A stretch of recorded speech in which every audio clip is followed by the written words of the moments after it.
There's been a lot of bad firearms legislation proposed in the legislative session of 2025-2026. We've been able to kill a lot of the bills for the 2025 session. There are a few bills that remain. I thought it would be a good idea to just kind of go over all of the sinister legislation and what the status is on every single one of those bills. Let's talk about it.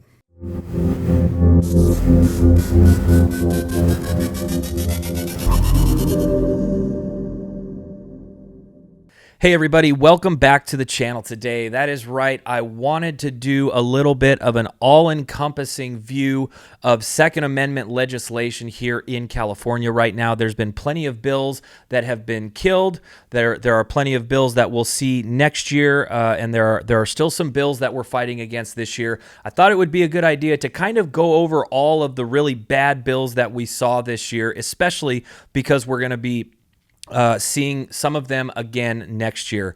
Now, a lot of these bills we have done individual videos on with Rick, who is the CRPA lobbyist up in Sacramento. I thought we could just do a quick overview with you and me. This will be a little bit of a longer video, but I think it's important to remind ourselves, and for those of you who haven't seen those videos, get a quick update on not just what's in these bills, but also get the status of them and how we're looking towards the end of 2025 and into 2026. But before we get into that today, guys, please be sure to like, share, and subscribe to these videos. It really helps get the information out there. We want everybody to be on the same plane of information as we continue to advocate against these bad bills that end up stripping us of our Second Amendment rights one piece at a time. So if you can, like, share, and subscribe. For those of you who are subscribed, we're seeing a lot of this around the community right now. Check that subscribe button again. You may have been unsubscribed by YouTube, so go ahead and check that out. Even if you have already hit that subscribe button for us, we would really appreciate it. So let's just go ahead and dive on in here. The first bill that I wanted to cover, Jacob, if you could actually pull this up. This is Assembly Bill 458. This bill would have allowed the government essentially to discriminate against manufacturers and retailers in firearms and ammunition procurement bids for government contracts. It reads like this. This bill would, during the bidding process on an annual basis and upon request for the Department of General Services or a state agency as applicable, require a bidder for or a party to a contract with a state agency for the procurement of firearms, ammunition, or firearms accessories to take specified acts. The bill would require a state agency to reject a bid or cancel a contract under specified circumstances. So what exactly are those circumstances? Jacob, if you could roll down into Section 9 of the bill itself, Section D states this. And this is what was particularly egregious in this bill. It reads, a state agency shall reject a bid from a bidder or cancel a contract with a contractor if either of the following conditions are met. Let's look at number 2. The state agency or department determines that the bidder or contractor is not aligned with the state's public safety values relating to firearms, ammunition, and firearms accessories. So what exactly does that say? That says that the state has the ability to discriminate against bidders for firearms procurement contracts based on whether or not they have the same public safety values relating to firearms, ammunition, or firearms parts.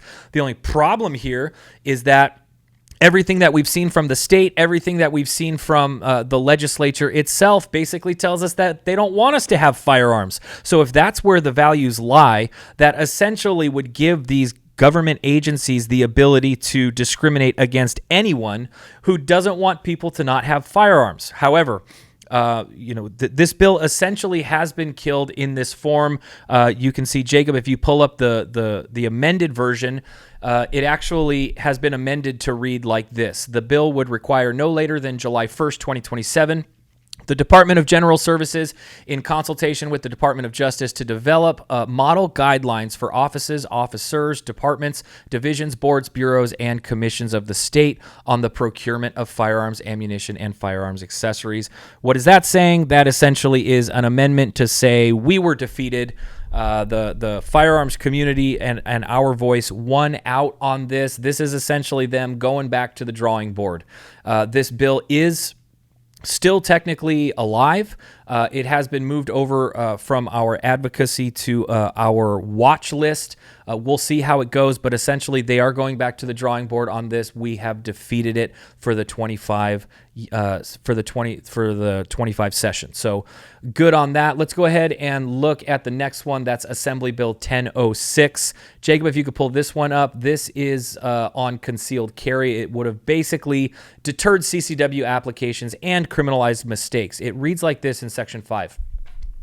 Unless a court makes a contrary determination pursuant to Section 26206, an applicant shall be deemed to be disqualified person and cannot receive or renew a license pursuant to section or to these sections. Now, if you go down to number 11, it says this: provided any information that the applicant knew or should have known was inaccurate or incomplete information in connection with the application for a new license or a license renewal. So, okay, first of all, this is for CCW applications. They're basically creating a qualifier allowing issuers to disqualify people who are applying or trying to renew their CCWs. And you need to understand that sometimes the questions, the information that they ask you to provide goes back 10 years. So you have to have an active memory of everything that has happened to you for the last 10 years. I feel like it's fair to assume that an honest person can make a mistake, but here that would now create an automatic disqualification for anybody trying to get or renew their CCW simply because they made a mistake in either not giving the complete information or accidentally making a mistake on how something happened. So this was a really bad bill. We were able to defeat it. It has turned into a 2-year bill, so we won't see it for the rest of 2025, but we will see it again in 2026. And I'll get to, once we've run through this list, I'll get to what 2026 might look like. But this one, 1006 on CCW applications and renewals, is dead for 2025. So moving on into Assembly Bill 1187. This was a really bad one. This was the one that essentially turns the firearm safety card into a firearms license here in California. Jacob, if you could pull up the bill, I wanted to read from it as well. If you go down to Section 3, it reads like this: an applicant for a firearm safety certificate on or after July 1st, 2027 shall have completed a training course that meets all of the following conditions. Training shall be no less than 8 hours in length, including at least 1 hour of live shooting. The training shall include instruction on all of the following: federal and state laws related to possession, transportation, and storage of firearms, the importance of a secure storage to prevent unauthorized access and use of firearms, safe firearm handling, and fundamental shooting firearms. And then we'll get into a few. You guys, you will see a trend in this. This is not just in this bill. It's in several bills, a few of which we're going to be looking at today. Risk of firearms and causes of accidents. How to illegally relinquish or transfer a how to legally relinquish or transfer a firearm. State laws pertaining to self-defense and techniques for conflict resolution. Mental health, suicide prevention, and domestic violence issues associated with firearms and firearms violence. So again, this is an overall attack that we see in several bills this session that is attacking people who are potentially and new to the firearms community. They want to make sure that they can get information in front of these people's face that would show them how awful firearms are. You're talking about somebody here who obviously has interest in purchasing and acquiring a firearm.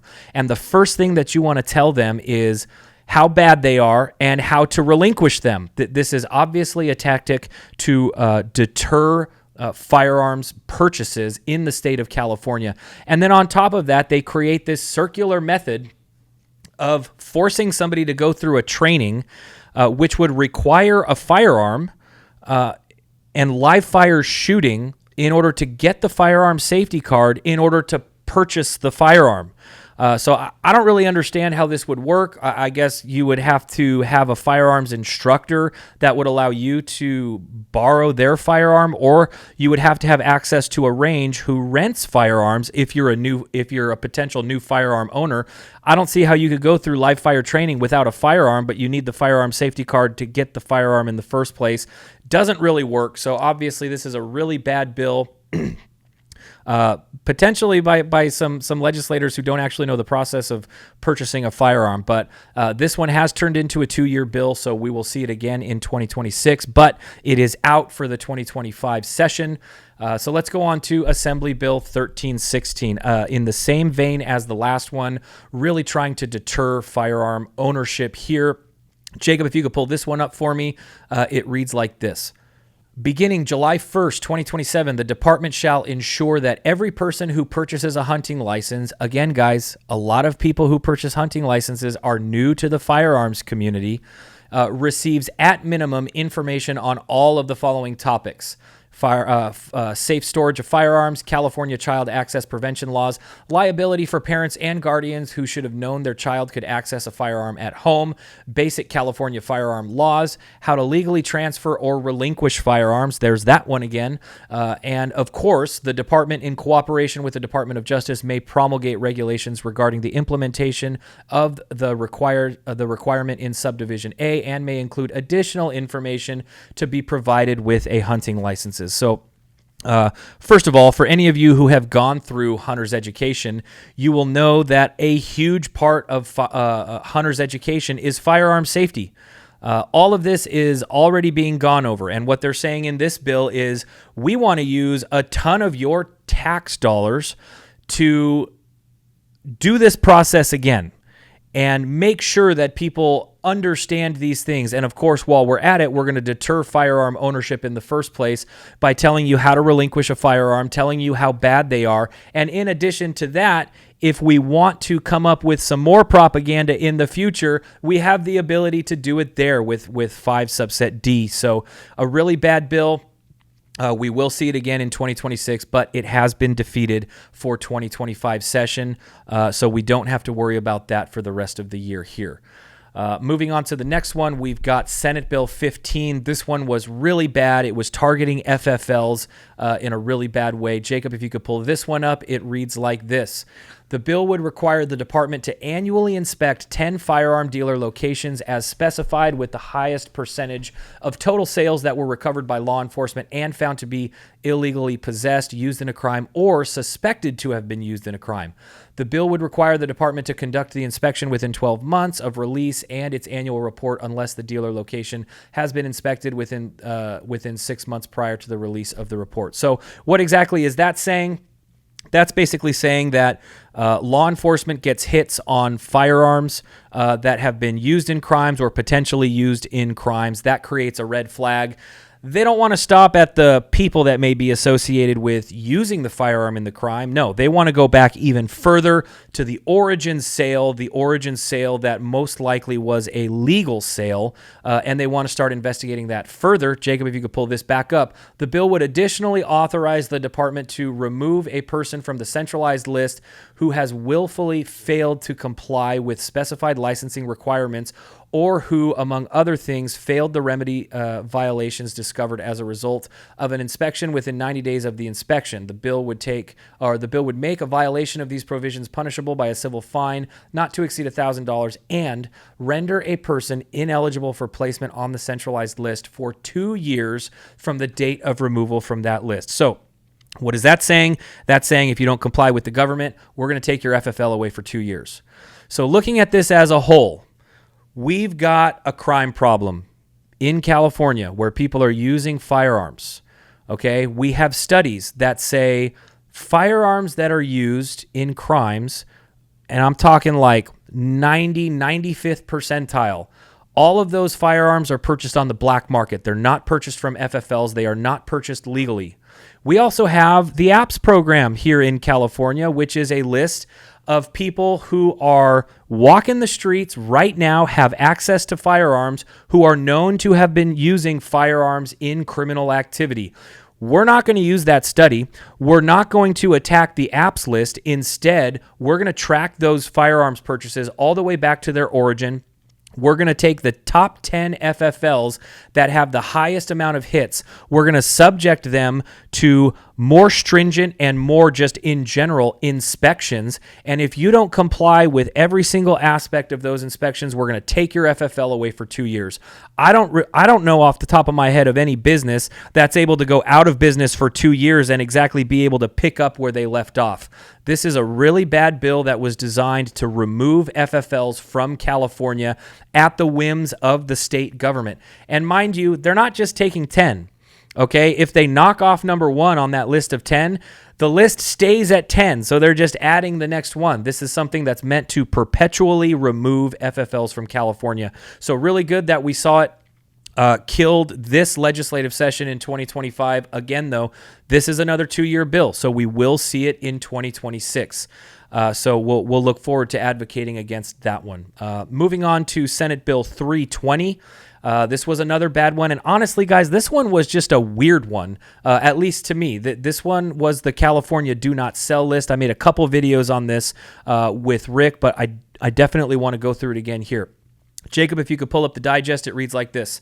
This bill would require the Department of Justice to develop and launch a system to allow a person who resides in California to voluntarily add their own name to and subsequently remove their own name from the California Do Not Sell list with the purpose of preventing the sale or transfer of a firearm to a person who adds their name as specified. The bill would allow a person to add their name to the list by submitting specified information to a sheriff or municipal police department and would require the sheriff or municipal police department to verify the information and send it to the DOJ. By imposing additional duties on local law enforcement, this bill would impose a state-mandated local program. Don't you love hearing that one? The bill would require the department to ensure that information on the list is uploaded to reflect the National Instant Criminal Background Check System. Again, well, first of all, the immediate cost to the taxpayers is prevalent in this one, but this one was just weird. And guys, if you saw the couple videos that we did on this already, we kind of went through it, but the basis for forming this legislation was literally from a study done by the University of Alabama, where they took a couple hundred psychiatric patients and told them that they were on a firearms do not sell list and asked them, hey, would you rather be able to take yourself off this list by yourself, or would you rather have to go in front of a judge and be deemed worthy to be taken off of this list? In that context, every single one of the majority of those people chose the freedom to act on their own. Yet that study ends up being translated into a bill here in California that would essentially create a situation for people to remove their own Second Amendment rights. Another issue that I personally have with this bill is it's essentially the government telling Californians that we don't have any agency. You know, if I find myself to be in a place where I shouldn't buy a firearm, hey, I just won't go and buy a firearm. Why do I need to put myself onto a government list telling them that I don't want to go and buy a firearm? The only thing that I could think of is maybe it's so that they could not allow me to purchase a firearm next week when I feel okay. This is basically the government telling the citizenry that we don't have agency, or we shouldn't have agency, and we should have something like this available to us to strip ourselves of our Second Amendment rights. So really bad message here, really bad legislation. I'm glad that we were able to defeat it for 2025 session. But again, this is another 2-year bill. We will see this in January of 2026. So guys, that's sort of the list of the really sinister bills that we have been able to defeat in the 2025 session. I wanted to harp on this for a second, though. The advocacy is going to come on these bills in 2026 fast, and it's going to come hard. The way that these 2-year bills work, and the next time I have Rick on talking about it, I'll ask him to go through this process with us. But these bills will basically have a 3-week window in January to get passed through appropriations, or they're dead for the entire 2-year session.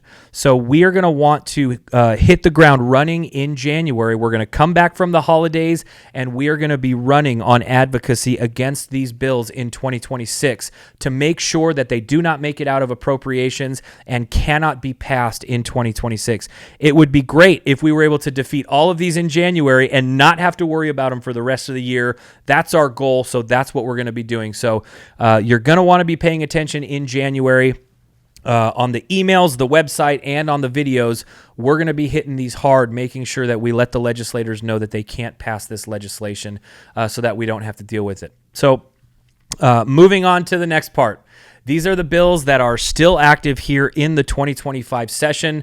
If you guys have been watching for a while, we've done videos on these already. There will still probably be videos to come for the legislative session as they continue to move or not move through their appropriate houses. Let's go ahead and start with Assembly Bill 1127. This is the one that people, I would say, have been talking about the most. This is the Glock ban bill. It has been passed from the Assembly over to the Senate Judiciary Committee. Jacob, if you could pull it up, it reads like this. This bill would prohibit a licensed firearms dealer to sell, offer for sale, exchange, give, transfer, or deliver any semi-automatic machine gun convertible pistol except as specified. For these purposes, the bill would define machine gun convertible pistol as any semi-automatic pistol with a cruciform trigger bar that can be readily converted by hand or with common household tools into a machine gun by the installation or attachment of a pistol converter as specified, and pistol converter as any device or instrument that, when installed in or attached to the rear of the slide of a semi-automatic pistol, replaces the backplate and interferes with the trigger mechanism and thereby enables the pistol to shoot automatically more than one shot by a single function of the trigger. The bill would make a violation of these provisions punishable by fine, a second violation punishable by a fine that may result in suspension or revocation of a dealer's license and removal from certain centralized lists maintained by the Department of Justice, and third violation punishable by misdemeanor that shall result in the revocation of a dealer's license and removal from centralized lists. So, guys, this is an interesting one. This is the anti-gun circular, create a problem just so that we can create more legislation, just so that we could create more problems thing. This is an outright ban of firearms, and this is a potential let's get FFLs out of California all rolled into one. This is a huge issue, and the issue is certainly originally been created by the Unsafe Handgun Act and the way that they've regulated firearms coming into California by not being on the handgun roster. We've had this line of argumentation for years. As time goes along, technology goes with it. Technology works at an exponential rate. Things get safer. That applies to firearms as well. There are newer generation Glocks that don't have this issue that could be sold and purchased in California that wouldn't really need any thought or legislation like this in the first place.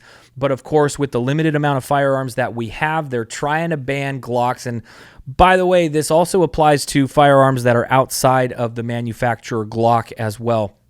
If this bill was passed, this would be a huge hit to the firearms community, not being able to purchase a lot more firearms than we're already prohibited from, and it potentially puts at risk the FFLs themselves. It could remove them from the centralized list that allows them to have FFLs. So really bad legislation. We will certainly be talking about this one more as time goes along and be advocating against it as we move through the 2025 session. So that's one to watch out for. Let's move on to the next one. So let's go ahead and move on to the next one, and that is Senate Bill 248. This is the sister bill to the hunting license bill that we've already killed, but this one was, it would mandate information to new gun owners, specifically new gun owners that are moving in from out of state or who are receiving firearms from a loved one, like an interfamilial transfer or a trust or something like that. And it reads like this. Jacob, if you could pull it up. This bill would, beginning July 1st, 2027, require the department to mail any person who notifies the department pursuant to the above described reports of a firearm transaction a letter that includes certain information relevant to firearm ownership, such as information on how to legally transfer or relinquish firearms. There's that again. A firearm and resources regarding gun violence restraining orders. There's that again, among others. So essentially, it's basically saying if you are notifying the state that you are purchasing a new firearm in the state because you haven't purchased a firearm ever in the state before. We want to make sure, because you might be entering the firearms community for the first time, that you know all the bad things about firearms in general, and we want to make sure that you know how to relinquish those firearms. This, again, just like the other bill, is a proposed huge deterrent for people that are potentially entering the firearms community for the first time. It's bad legislation. We're going to be advocating against it, as it has now been passed over to the Assembly, so that we can kill it before it gets to the governor's desk. One more here that's really bad is Senate Bill 704. This is on firearms barrels. Jacob, if you could pull this one up, it reads like this. Commencing on July 1st, 2026, the bill would, except as specified, prohibit the sale or transfer of a firearm barrel as defined unless the transaction is completed in person by a licensed firearm dealer. The bill would require the licensed firearm dealer to conduct a background check of the purchaser or transferee and to record specified information pertaining to the transaction, including the date and sale of transfer. So this is like the other side of their double-sided argumentation. The state in court right now is trying to argue that something like magazines should not be considered firearms, so that they can regulate how many rounds of ammunition you can have in a magazine. They do the exact opposite here because they want money and they want to be able to track what currently they are not able to track, and that is barrels. They're forcing you to essentially go through a background check, treat barrels as if they are firearms. This, of course, is something that we obviously don't want and are going to be advocating against as the legislative session goes on. So watch out. There will definitely be another video on this one, as this one has been moved over to the Assembly, and we're going to be watching it. And then finally, guys, this is the one I plan on doing a video. I want to get one of the attorneys in here just to kind of correlate this bill to the recent Nguyen v. Bonta lawsuit that just got ruled on. And really, Assembly Bill 1078 has a lot more to do with it than just limiting firearms purchases to 3 a month. There's a lot of language in there pertaining to out-of-state CCWs and some other regulations. We're kind of advocating against the whole bill as it stands, but in particular, it is interesting, Jacob, if you pull this up, first of all, that they claim that they are increasing the number. And again, guys, the one gun a month rule that we currently have, limiting purchases of firearms to 1 gun per month in the state, has been on hold because we had an injunction from the federal district court from the Nguyen v. Bonta lawsuit, which was just affirmed by the Ninth Circuit Court of Appeals. Whether or not that one gets appealed to a Ninth Circuit en banc panel, I assume it will, or to the Supreme Court, is yet to be seen. But as it stands, the 1 gun a month rule has been deemed unconstitutional by both the federal district court and the Ninth Circuit Court at this point. So the legislature says, heck, you know, maybe it's just the number. Maybe it's not the limitation in general of the constitutional right. Maybe it's the number. So let's go ahead and throw this one out there. The bill reads like this.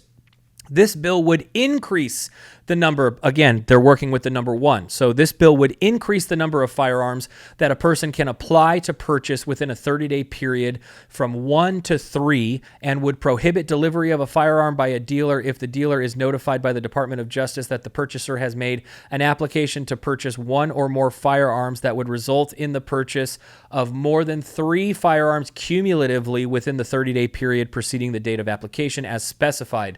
The bill would make a conforming change to the required firearms safety warning. So again, we've already technically on the books, even though the courts have deemed it unconstitutional, we currently have a limitation of 1 firearm purchase per month per person. This would increase that to 3 guns a month. Of course, the line of argumentation in the courts is that limiting in general the purchase of firearms is unconstitutional. That's kind of what the court said. So well, you can't really assume that the legislature is going to act based on logic. We see them pass unconstitutional laws all the time, but the argumentation here is that 3 guns a month is certainly unacceptable and it's unconstitutional. We are going to continue our advocacy against this bill as the 2025 session goes along.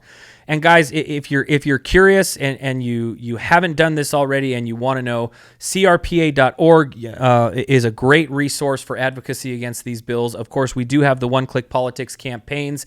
If you are signed up to receive CRPA emails, you should receive those campaigns so that you can advocate to your legislators who represent you against these bills. We're going to continue fighting them, and of course, January 2026 is going to be another really important time to advocate against these bills. So guys, leave a comment in the section below. I know that this video was a little bit longer, but I wanted to kind of go through all of these, as normally our videos are just going over one or two bills and kind of give you the state or the status on every single one of these bills. Of course, always like, subscribe, and share the videos. If you think that you're currently subscribed, check the button. Make sure that you still are. Make sure that YouTube hasn't taken that subscription away from you. It really helps the algorithms to push out this message as far and wide as possible. Thanks again, guys, and we'll see you on the next one.